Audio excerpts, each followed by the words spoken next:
Salt Lake City. The region and the city itself would be nothing without the massive support of the railroads that turn this quiet valley into one of the fastest growing metro regions in the US. While the railroads that built this city have become a shell of their former selves, Salt Lake City is still home to two palaces of rail travel: the old Union Pacific Depot, which has become a mixed-use lifestyle center full of business and public space, and the other great train hall, the Rio Grande Depot, which mostly sits unused. However, there's a plan to massively change not just the station itself, but downtown Salt Lake City and all transit in the greater Salt Lake metro area. UTA and the city government have done some work on turning Salt Lake City from a mostly car-dependent city with tons of parking in downtown into a more multimodal city that's investing in transit, cycling, and mixed-use transit-oriented development. However, even in an improving network, there's always flaws, and the biggest flaw in the UTA transit network is in the heart of it.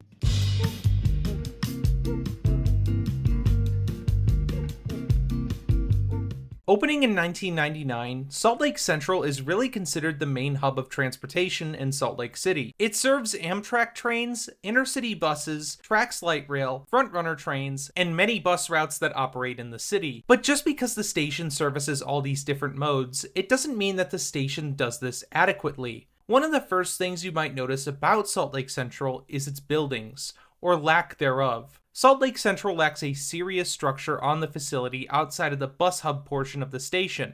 Riders using Amtrak have to use a temporary building to wait inside. And for riders utilizing Trax or FrontRunner, they, for the most part, will have to wait on an open concrete platform lacking any good shelter or shade from the elements, as well as a very minimal amount of seating. The station also has a pretty serious flaw when it comes to safety. You see, in order to access the platforms for trains heading towards Provo, passengers have to cross the tracks to get to this platform. Now, while a lot of other major stations in other cities have tunnels or bridges to cross over the platform safely, Salt Lake Central does not, meaning that passengers have to walk across the busy active tracks at the hub station. This could be excused at smaller stations on lower frequency rail lines, but this is an inexcusable oversight for what is supposed to be considered the central hub station of a transit network. Now, while Salt Lake Central does have its issues in its design, it's just one part of the flaws with transit in the core of Salt Lake City.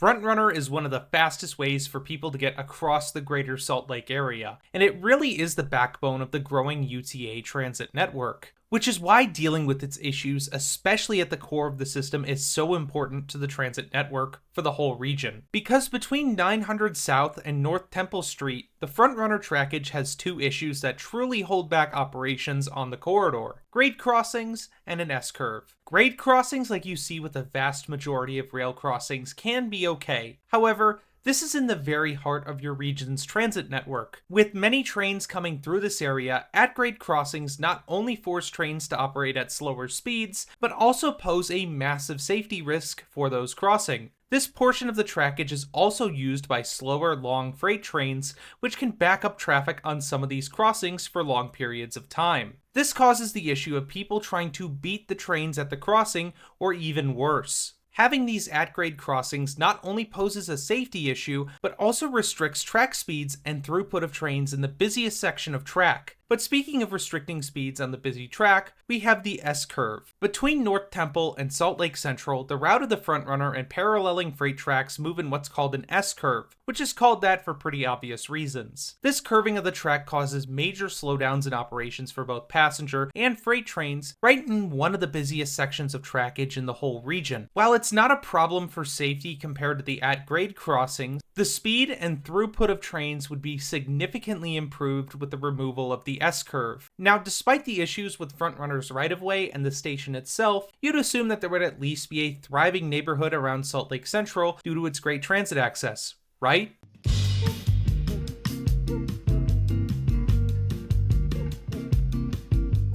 I'd almost hesitate to call it a neighborhood in its current state, because the Rio Grande neighborhood for the most part consists of not much more than a few industrial buildings. And honestly, I don't blame anybody for not wanting to live here in its current state. Besides just the current state of it being mostly made up of empty lots or underutilized industrial buildings, the Rio Grande neighborhood is very cut off from the rest of the city, with I-15 and a rail yard to the west, and the building that should be the major cornerstone of the community actually cutting it off from the rest of the city due to the fact that it's closed off to the public. It's understandable why most of the people who do live in the neighborhood live on the east side of it, closer to downtown, and why Salt Lake Central on the west side of the neighborhood is mostly used by people transferring between different transit lines. Very few people utilize the station as a final destination or even want to be around the area, and it shows. In fact, many people opt to avoid the hassle at Salt Lake Central, instead transferring between tracks in FrontRunner and North Temple Station. Having the center of your transit network be a mainly transitional space surrounded by empty lots with major issues of safety for pedestrians, as well as speed and capacity restrictions for the trains using the stations, is what we would like to call suboptimal. But the cool thing is that it doesn't have to be this way forever. We can use our city, state, and federal dollars in order to fix these issues, especially with an event that will bring the whole world to the city on the horizon. But what could possibly fix this problem? Maybe a station upgrade? Maybe some transit-oriented development? Or maybe some grade separation for the trains? Well, how about we wrap it up all into one plan that would benefit not just Salt Lake City, but the entire state of Utah, and possibly even the rest of the country?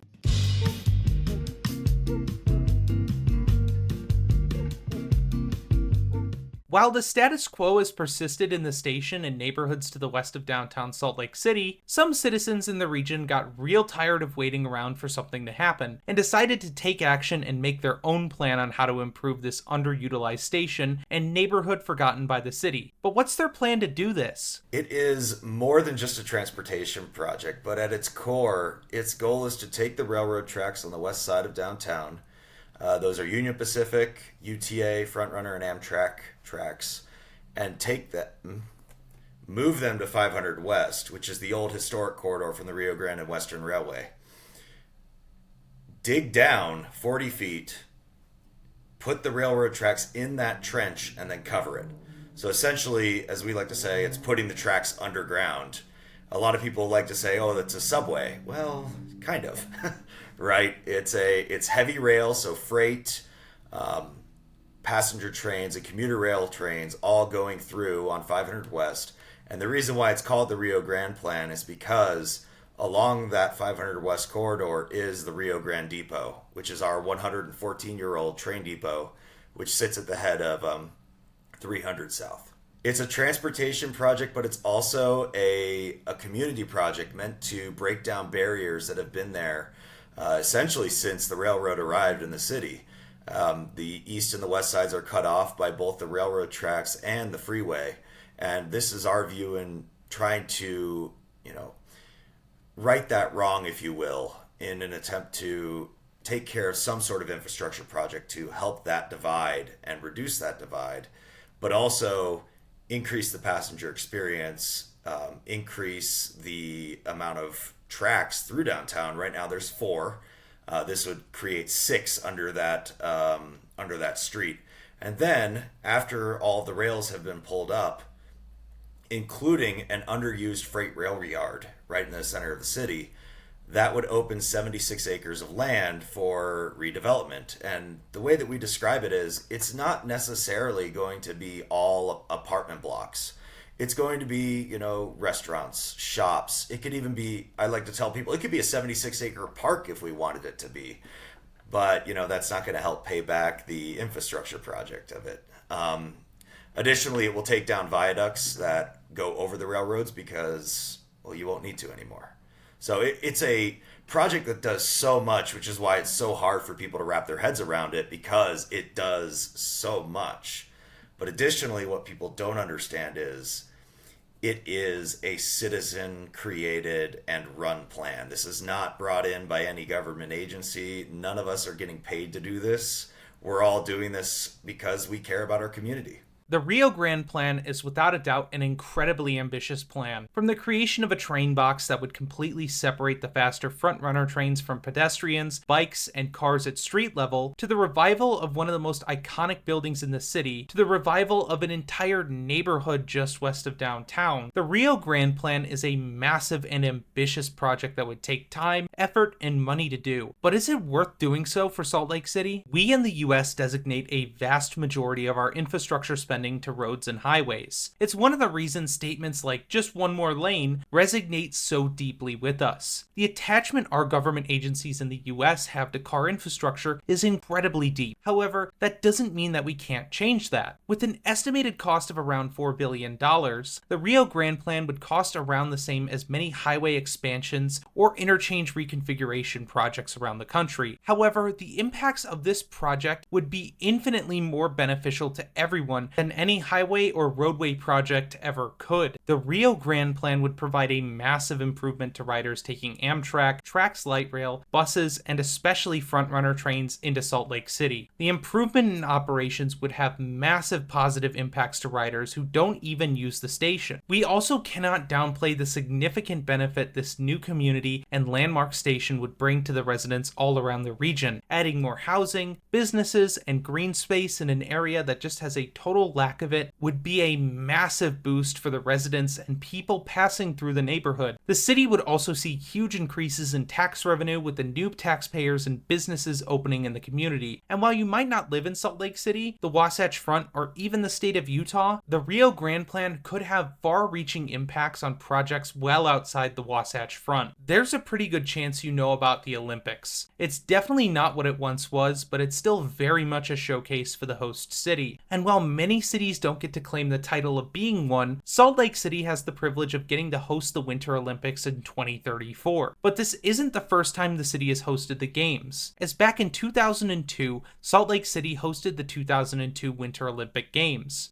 But now what does hosting such a big event on a world stage have to do with building transit? Well, if we take a look back at many of the previous Olympic hosts, cities all over the world have used it as a reason to improve their transit infrastructure. Most recently, this was seen in Paris during the 2024 Olympic Games, where Paris utilized the event to fund more expansions to its metro system and make huge improvements to the city's bike and pedestrian infrastructure. In fact, Salt Lake City did this back in 2002 when it hosted its first Winter Games. Much of the initial Trax light rail network was built and had its construction expedited for the opening of the Winter Olympics 22 years ago. With the city on the brink of hosting another Olympic Games just 10 years out, Salt Lake City should have a grand centerpiece of public transportation to help handle the surge of riders coming in for the games all around the world. Making infrastructure that will last far beyond the games and improving life for transit riders in the region, and really making a statement that the city has moved into a more multimodal way of transportation and building a new community around one of Salt Lake City's most iconic buildings. It's likely that putting a project like this on the world stage would influence other cities around North America or even other parts of the world to build more mixed-use walkable neighborhoods and to make transit, walking, and cycling the main focal points of transportation rather than just cars. While the Rio Grande Plan started with just grassroots support, it has grown significantly more popular over the past few years. And if anything, they've shown us that civic grassroots support is possible and that a better vision for your own city is possible. Projects like the Rio Grande Plan can help inspire similar projects in your own city. And if you want to help support the Rio Grande Plan, I've included a link to their website below. I want to thank Frederick Jenny, Christian Lenhart, and everyone else over at the Rio Grande Plan. I also want to thank my patrons, including Tony Stunts. Without their support, these videos just wouldn't be possible, and if you want to become a patron and get early access to videos, extra videos, your name in the credits, and more, the link is down below. Also down there, you'll find links to my socials. I post extra content and announcements there. Folks, thank you so much for watching this video. Your support is greatly appreciated, and as always, I'll see y'all on the next one.